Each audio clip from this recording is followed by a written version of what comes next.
Boa noite. Vamos abrir nossas Bíblias para Provérbios 21, 16, onde o texto diz o seguinte: o homem que se desvia do caminho do entendimento, na congregação dos mortos repousará. Vou ler novamente. O homem que se desvia do caminho do entendimento, na congregação dos mortos repousará. E o tema da mensagem é um triste lugar de repouso.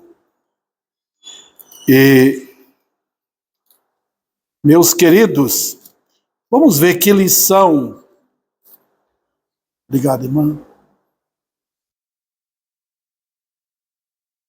Deixa eu tomar um pouco de água aqui para refrescar, porque já está bem quente.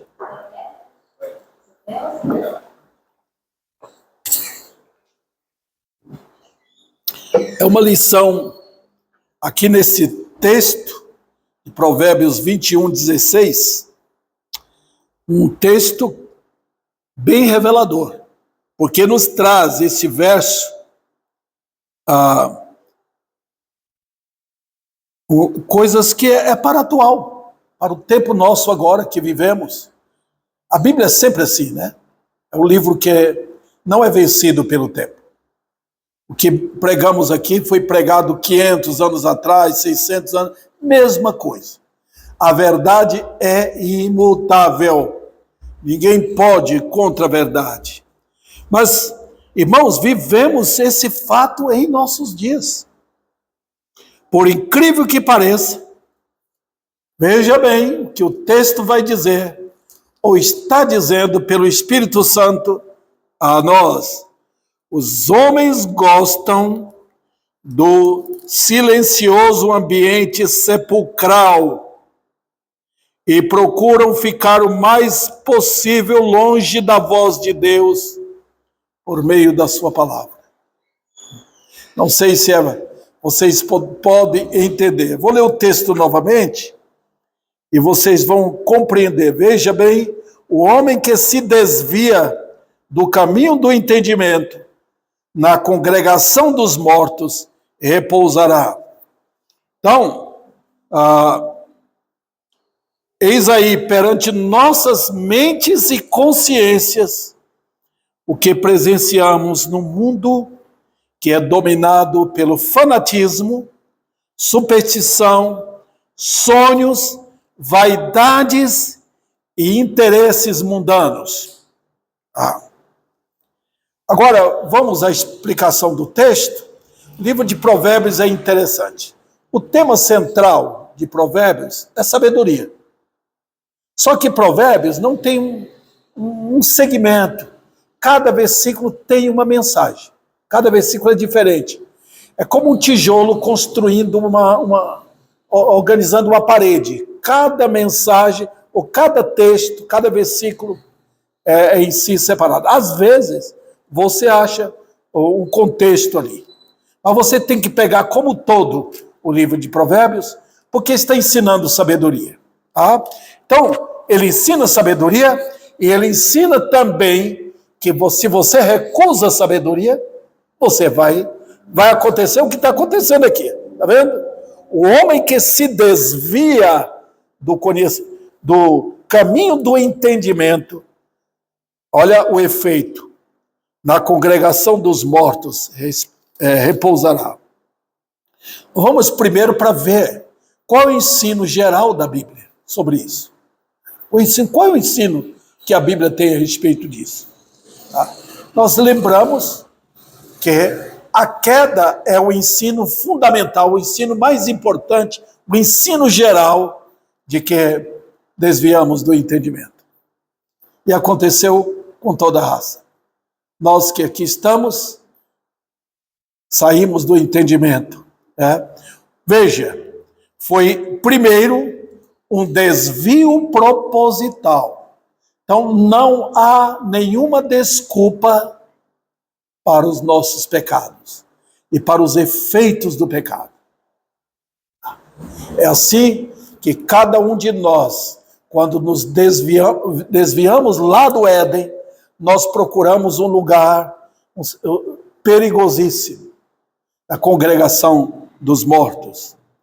Segundo lugar, foi um desvio consciente, porque o homem sabia do seu dever.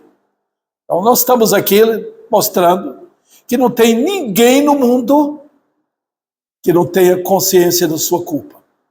Impressionante, né? Ah, mas eu não sabia. Eu não sabia. No juízo não haverá isso. O relato de Deus, o conhecimento de Deus está exposto para todo mundo. Os homens não foram feitos como animais, sem entendimento. O homem foi feito com entendimento.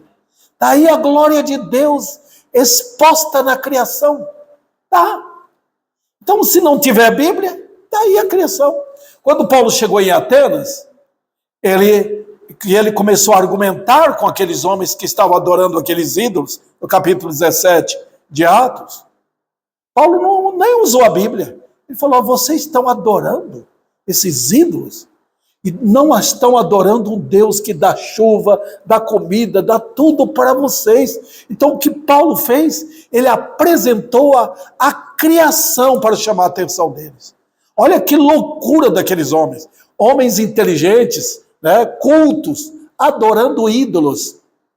Era assim na cidade de Atenas, lá na Grécia. Então, queridos, nós temos que lembrar que foi um desvio consciente. Consciente. Não tem ninguém que possa dizer: eu tenho desculpa. Eu vou chegar lá naquele dia e vou falar que ninguém me avisou. Outro detalhe, irmãos. Foi um desvio fundamentado no orgulho do pecado. Foi. O pecado em si é um ato orgulhoso do homem. Lá dentro, toda desculpa do pecado é o homem dizendo: eu não preciso de Deus. Eu não quero saber dele. Está vendo? Todo pecado é assim. É a infâmia do orgulho do homem, dizendo: eu não quero. Então, desviou do caminho do entendimento. Está vendo? E então procura o quê? Procura o que chama aqui congregação. Olha onde vai a congregação dos mortos. Se eu me afasto de Deus, eu afasto da vida e vou habitar na congregação dos mortos, onde eu quero um silêncio absoluto. Vendo? Vocês já foram em velório, né? Ali, a não ser a conversa que o povo tem entre si, mas é um ambiente silencioso, né? Porque todo mundo vê o resultado final da vida está ali. É um silêncio, é um ambiente sepulcral. Vai no cemitério e você vai ver que ambiente sepulcral, silencioso. É assim que os homens gostam de viver e não querem conhecer o entendimento da verdade. Outro detalhe, irmãos.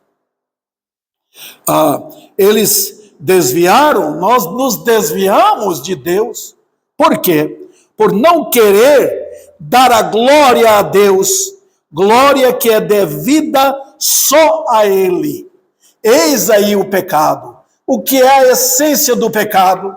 É não dar a Deus a glória que é devida a Ele. É não curvar, é não cair perante o Senhor para render-lhe glória no viver, no falar, nos seus bens, nos seus pensamentos, nas suas emoções, em seus atos. Não dar glória a Deus. Está vendo? Esse é o orgulho em qualquer pecado. Se você não quer o entendimento de Deus, é porque você é orgulhoso. E você não quer cair perante a verdade. Também, irmãos, foi um desvio por achar que a vida no pecado era melhor. Olha que loucura. Desviar de um Deus sábio, criador, amoroso, que quer... Deus não nos fez para ser escravos dele. Ele fez para vivermos a vida dele. Ele é um Deus de amor. Ele não criou e colocou nas mãos de Adão um machado, ou uma enxada, ou qualquer coisa. Vai trabalhar. Não. Ele fez Adão para que Adão pudesse conhecer, participar da criação, porque era criação também, e louvar a Deus em tudo aquilo que ele pudesse ver. O orgulho do pecado desfaz tudo isso. Eu não quero ele. Né? E assim toda a raça, irmãos. Dá uma olhada no Salmo 2, e vocês poderão ver ali naquele Salmo o que é que a multidão deste mundo todo, toda a raça caída, juntamente fala contra Deus. Não queremos ele. Não queremos que ele governe nossa vida. Não, nós queremos é tirar o que eles acham. Os pecadores acham que Deus amarrou eles. Amarrou suas mãos, amarrou seus pés, aprisionou-os na boca, nos olhos. Nós queremos tirar tudo isso. Queremos viver. Foi assim que Israel fez, irmãos. Quando viram que Deus os libertou, eles estavam com medo, subjugados, escravos dos filisteus. E quando Samuel estava no comando da nação ainda, como juiz, como um profeta, como um sacerdote, vieram os filisteus para destruir Israel. E Samuel orou, e Deus venceu os filisteus. Não demorou muito, quando a alegria estava lá em expansão. De repente, eles falaram, nós queremos um rei igual que tem as nações. Igual. Nós queremos ser iguais a eles. Olha, irmãos, o orgulho do homem. Às vezes, acontece o quê? Que Deus coloca alguém subjugado numa cama, né, mostrando para ele o que ele não pode fazer por si, que está à beira da morte. Quando Deus põe o dedo para até tirar a sua vida, o que acontece? Quando ele recebe a melhora, ele se ergue para dizer, não quero, vou fazer o que eu quero. Enquanto o orgulho do homem não for quebrantado pelo poder do Espírito, ele é exatamente o que diz aqui nesse versículo. Vamos adiante. Eu vou passar agora para o segundo ponto. O desvio visto hoje na vida de milhares. Como é que nós podemos ver esse versículo aqui na vida da multidão? O homem que se desvia do caminho do entendimento, na congregação dos mortos repousará. Nós vemos primeiro, visto no amor ao caminho do mundo. O caminho do mundo é maravilhoso para os homens no pecado, porque eles gostam. É um caminho diferente. O caminho do mundo é um caminho de festa, irmãos. É um caminho de alegria, de prazer. O mundo não tem problema no caminho deste mundo. Só alegria, só festa. Tá? Uma aparência de liberdade. Não tem nenhum Deus diante de quem os homens terão que prestar contas, porque eles não querem isso. Então escolheram o caminho largo, o caminho que desce rumo à perdição eterna. Então, na linguagem de John Bunyan, aquele que escreveu aquele livro Peregrino, o peregrino encontra no mundo isso. Os homens todos rindo, zombando de Deus, fazendo suas mercadorias, vendendo tudo. É o mundo, queridos irmãos. Vocês podem ver isso na Bíblia. Quando vocês abrem o livro de Ezequiel, por exemplo, aqueles capítulos são impressionantes, como Deus dá assim, quase detalhes do que acontece nas nações. Eles trocam, vendem, é comércio para lá. Desculpa. Queria espirrar e o espirro não saiu, desculpa. Então, vocês podem ver capítulo 26, 27, o comércio. Fazendo, o mundo é assim, trocando isso, trocando aquilo, trocando isso, trocando aquilo. E Deus vai acabar tudo. Veja, o capítulo 18 de Apocalipse é o quê? Mostrando o mundo como Babilônia.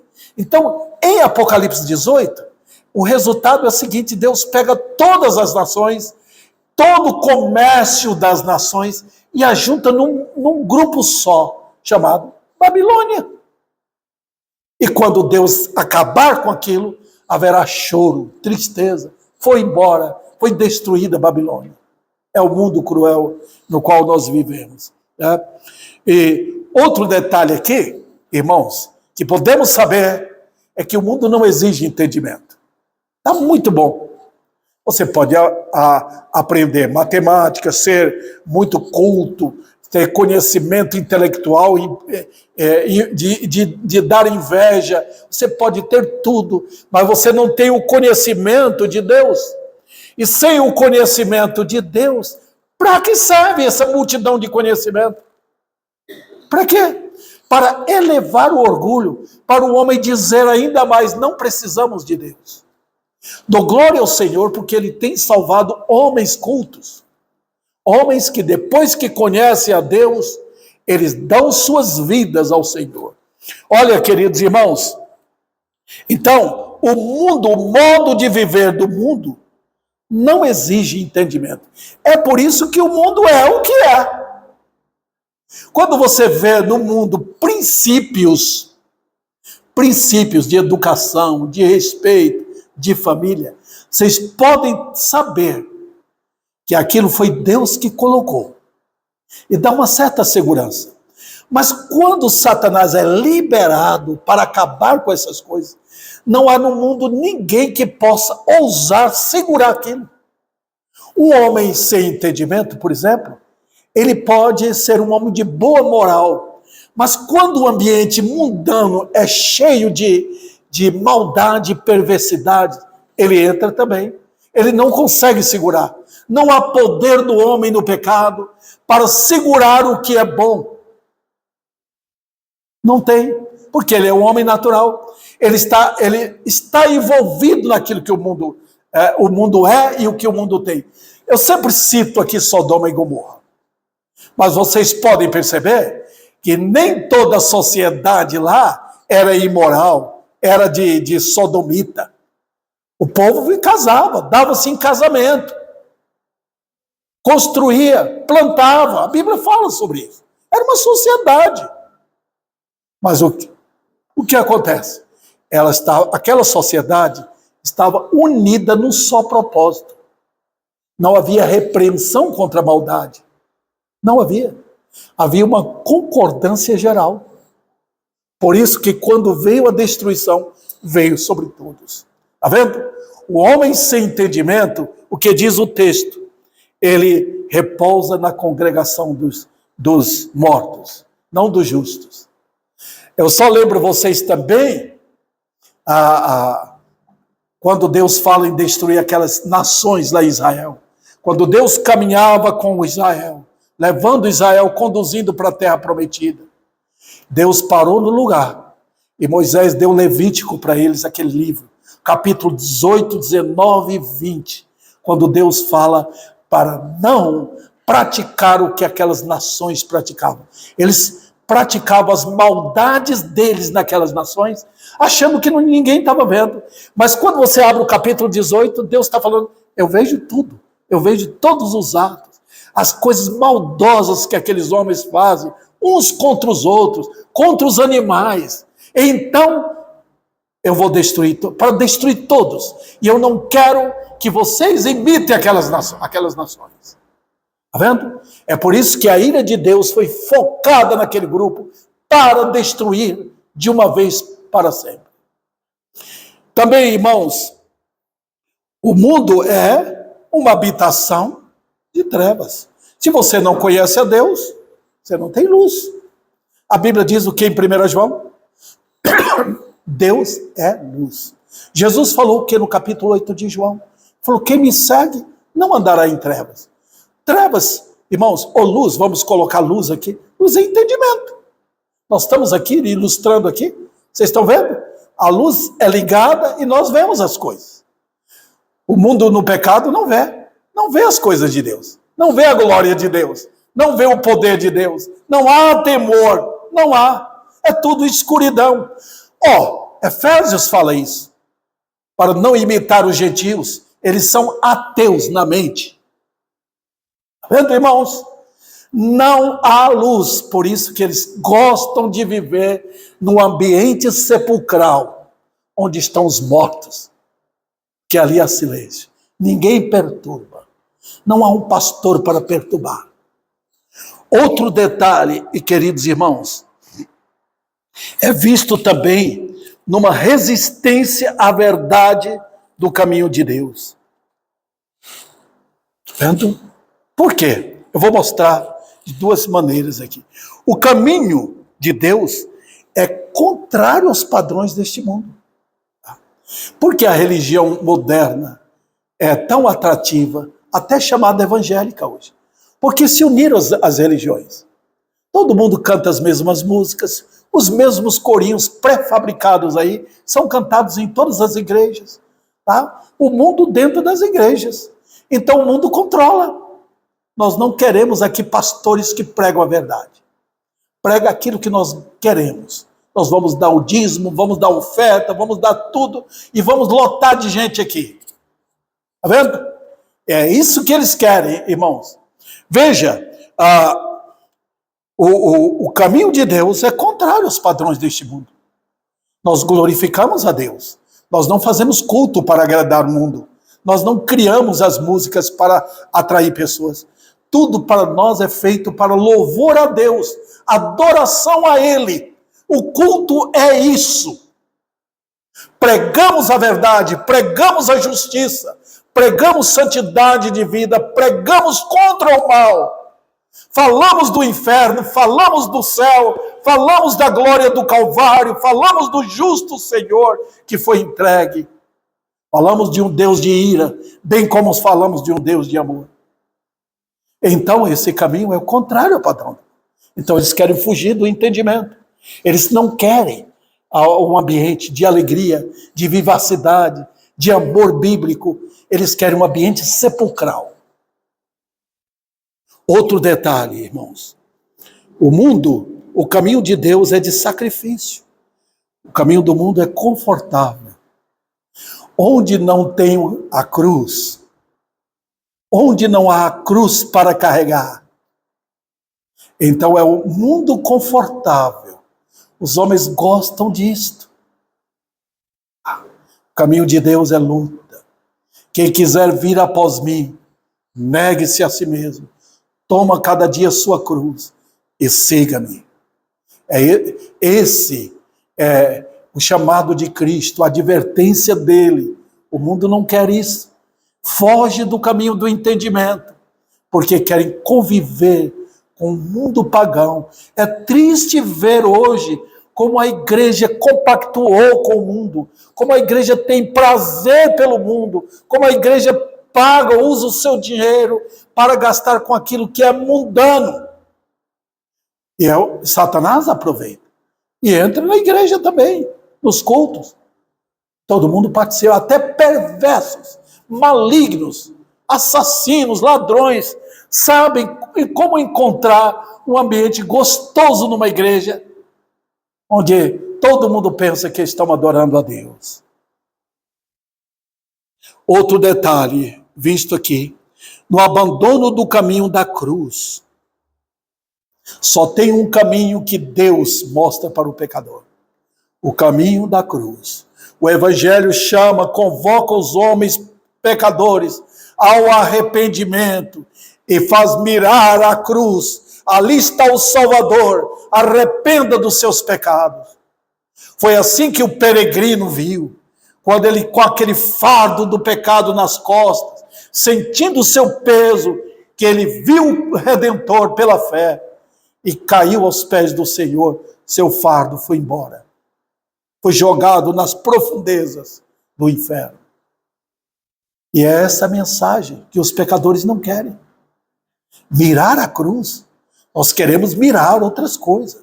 Nós queremos mirar grandes pregadores, maravilhosos, mas não o Calvário, não a cruz, onde eu me arrependo dos meus pecados e encontro paz com Deus, encontro reconciliação, justiça, santidade, tudo vem da cruz. Quem quer isso? Esse é o entendimento, essa é a luz que vem do céu para ser pregada, queridos irmãos.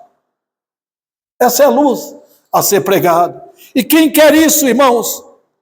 Onde o homem pode ver a direção do céu. Olha, quando o pecador não se converte de coração, vendo a cruz, ele não tem prazer de andar para o céu. Não tem. Ele não encontrou o caminho certo.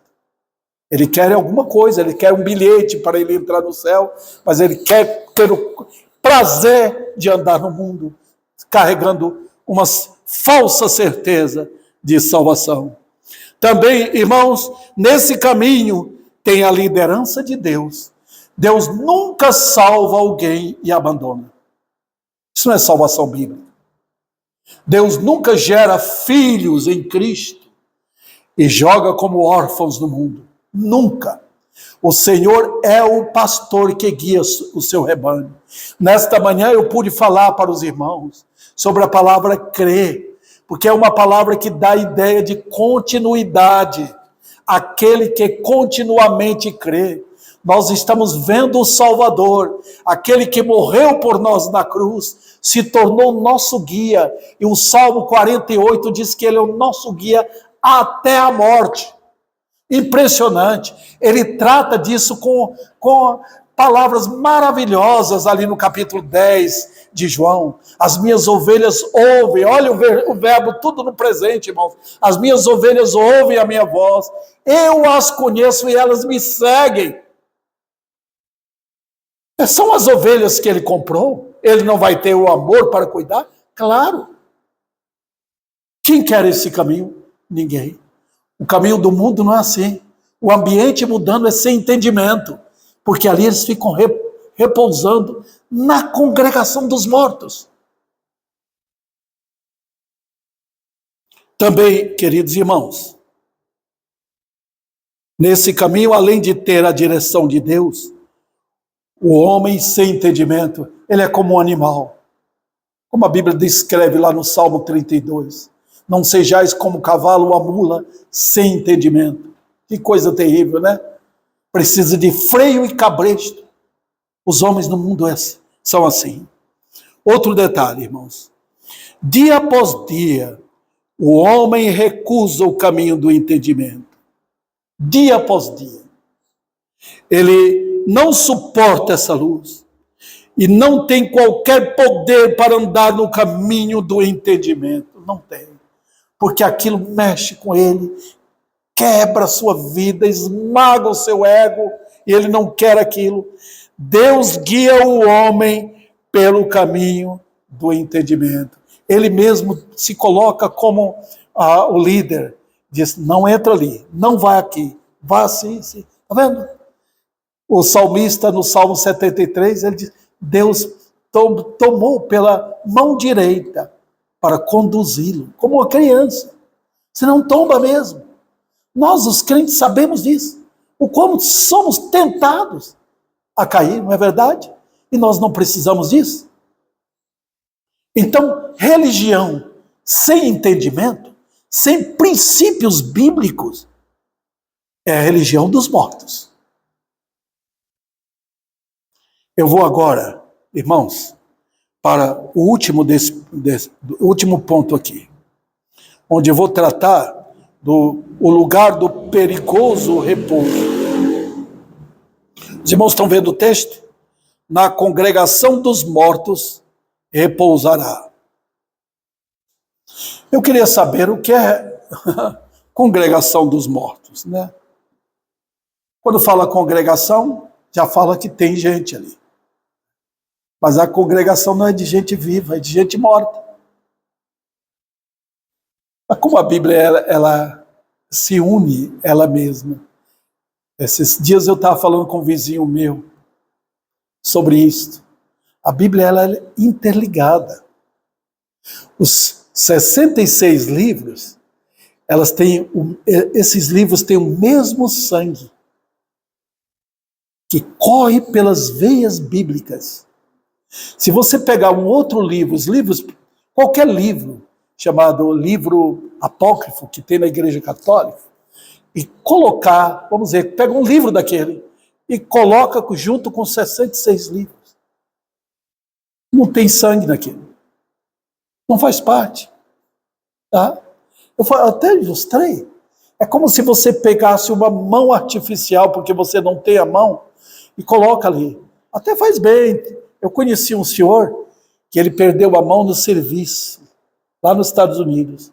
E ele conseguiu uma mão artificial. Então ele tinha um controle com aquela mão. Mas não, naquela mão não corria o sangue. Ele não sentia dor. Né? Podia estragar a qualquer momento. Na Bíblia, quando você está lidando com as Escrituras, você está lidando com um corpo só.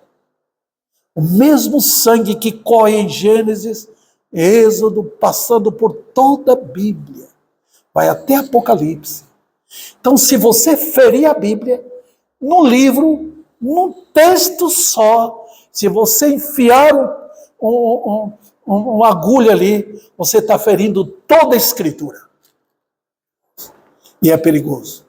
Uma coisa que Deus sempre fez foi zelar pela autoridade, pela pureza da sua palavra.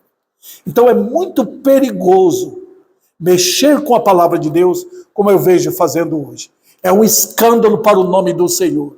É profanação ao nome dele. Então, quando eu pego um texto desse aqui, queridos irmãos, congregação dos mortos, veja o que a Bíblia diz. O que é o homem no pecado? Morto. Está ligado com Efésios, está ligado com o capítulo 5 de João, quando Jesus mostra ali que o resultado do pecado foi a morte. Então os homens no pecado não existem para Deus. Não, morreu. Morte é aniquilação. Acabou. Está vendo? A minha esposa que faleceu, a dona Nádia, ela não existe mais para o mundo aqui. Ela não existe mais para o meu lar, para a minha vida, para os meus filhos, para os meus netos, para os parentes dela, para a igreja.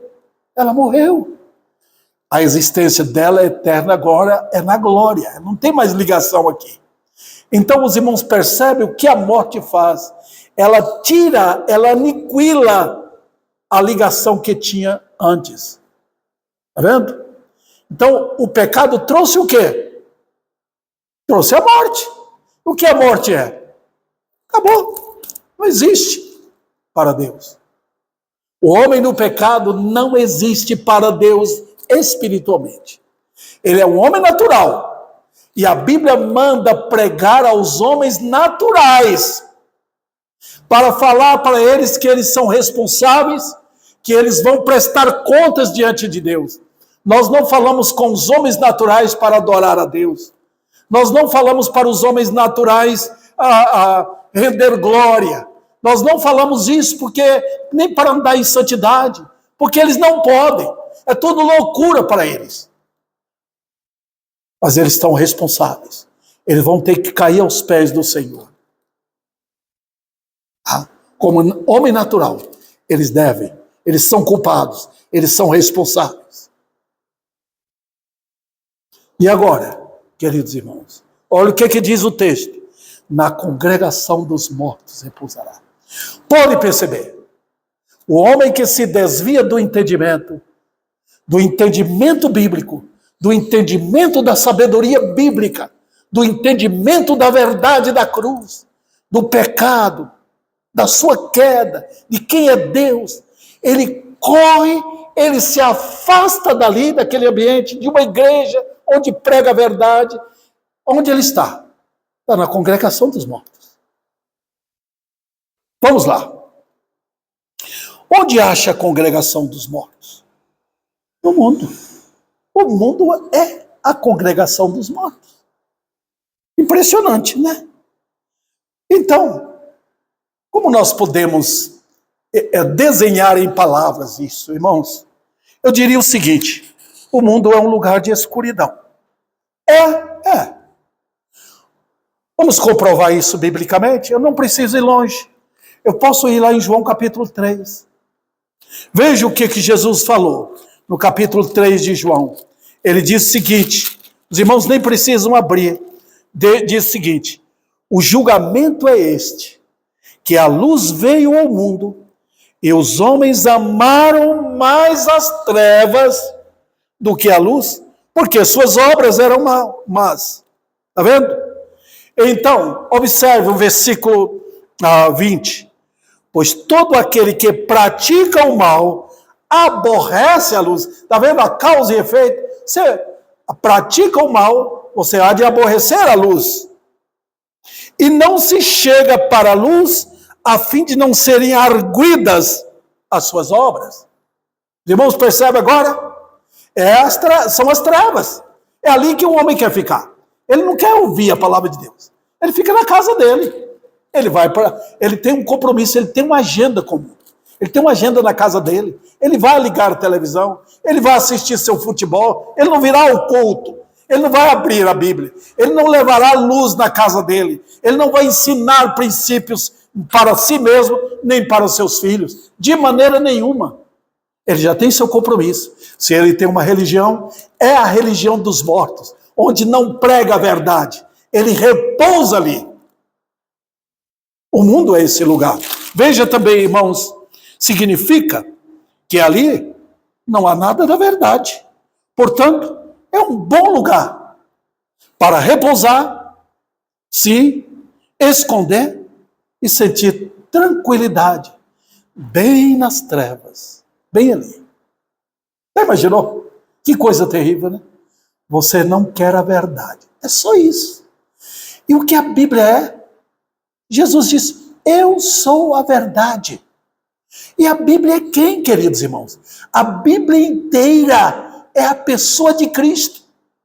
A Bíblia inteira exalta a glória do Cordeiro. A Bíblia inteira é o Cordeiro que foi morto. A Bíblia inteira, irmãos, é a pessoa sublime de Cristo. A pessoa que a igreja redimida ama. A pessoa que nos amou na eternidade. A pessoa que nos amou vindo aqui, se identificando conosco, indo até a cruz. A verdade. Quem quer ouvir disso?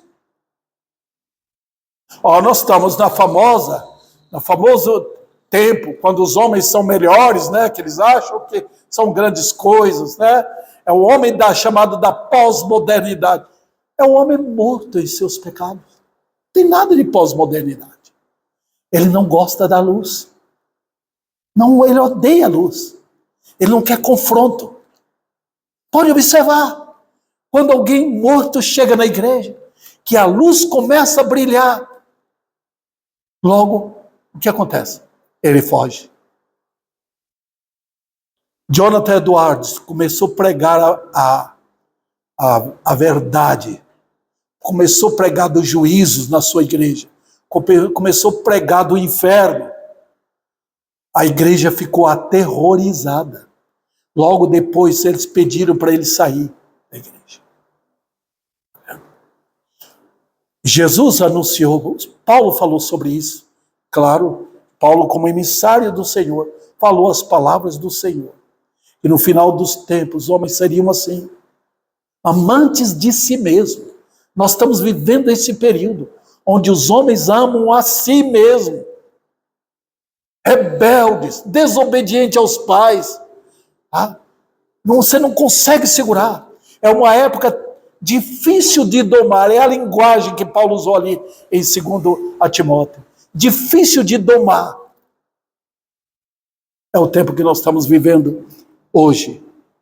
Então, queridos irmãos, Satanás não ataca os que se abrigam em seu mundo. Você não vê. Satanás não vai atacar os que estão na congregação dos mortos. Não, está tudo bem, deixa lá. Porque Satanás não, ele é o Deus dos mortos.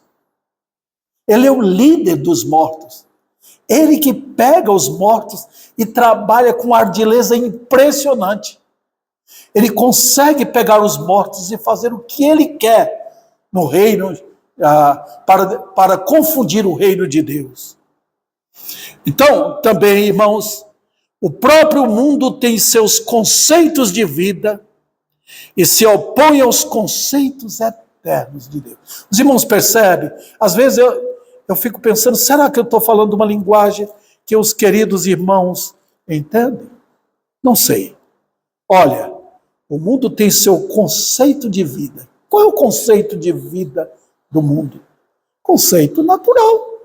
O mundo vai pensar em comida, o mundo vai pensar em política, o mundo vai pensar em cultura, o mundo sempre vai seguir desse jeito.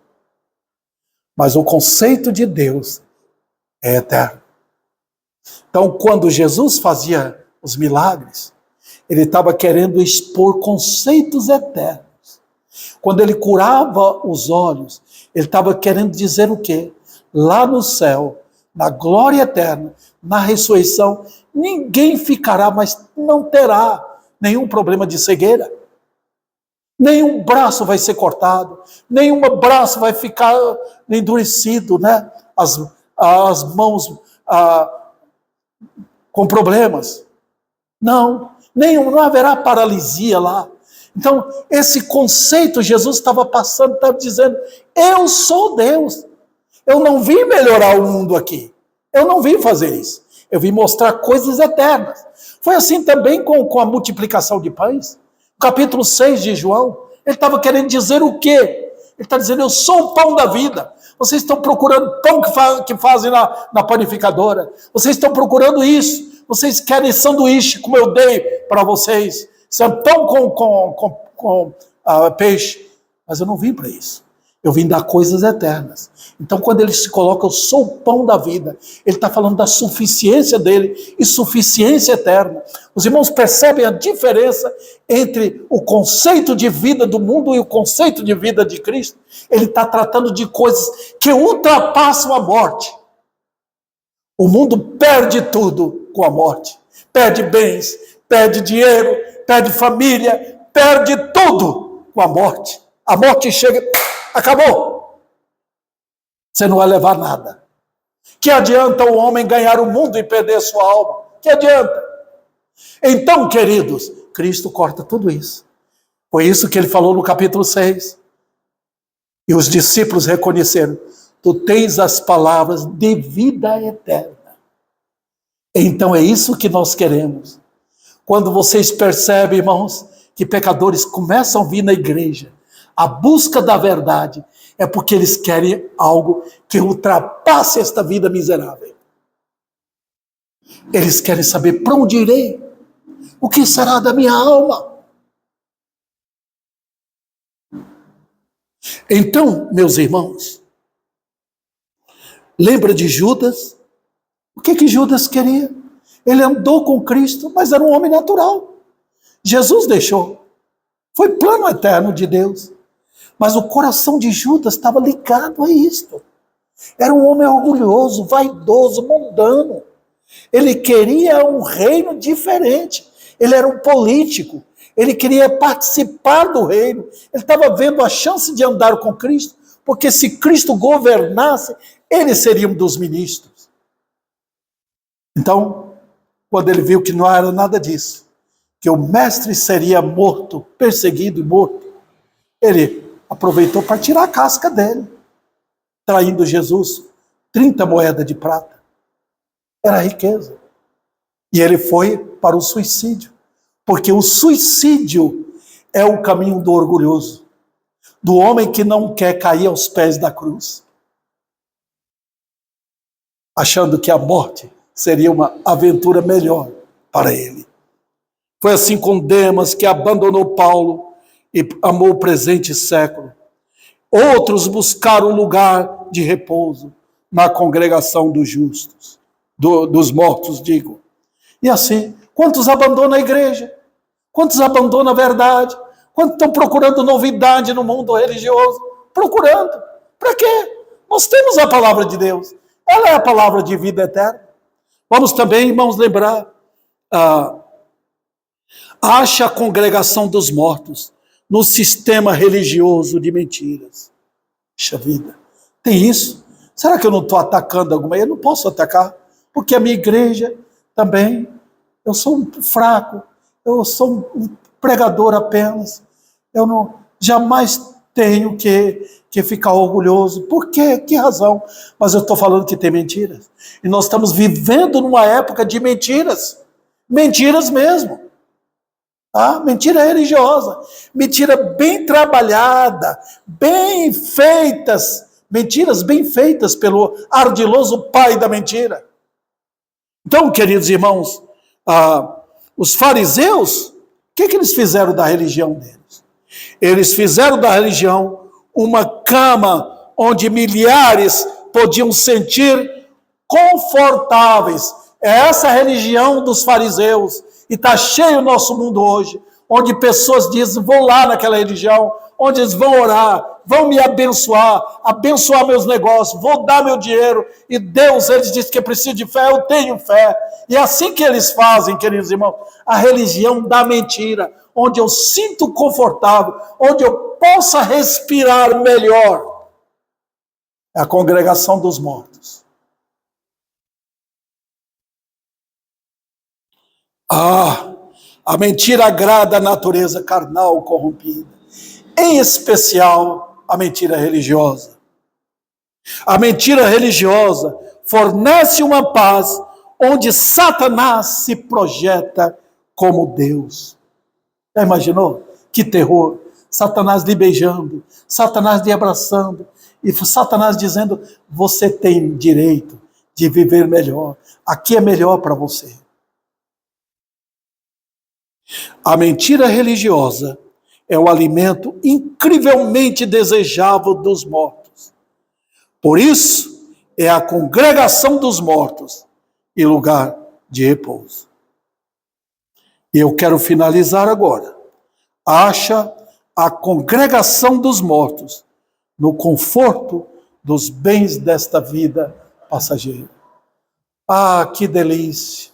Um homem sem Deus, onde ele tem carro, tem dinheiro, tem conforto, tem amigos, onde aos domingos ele pode fazer o seu churrasco, convidar, tomar sua cerveja, viver assim, e trabalhar, lutar para novamente fazer passear, viajar confortavelmente.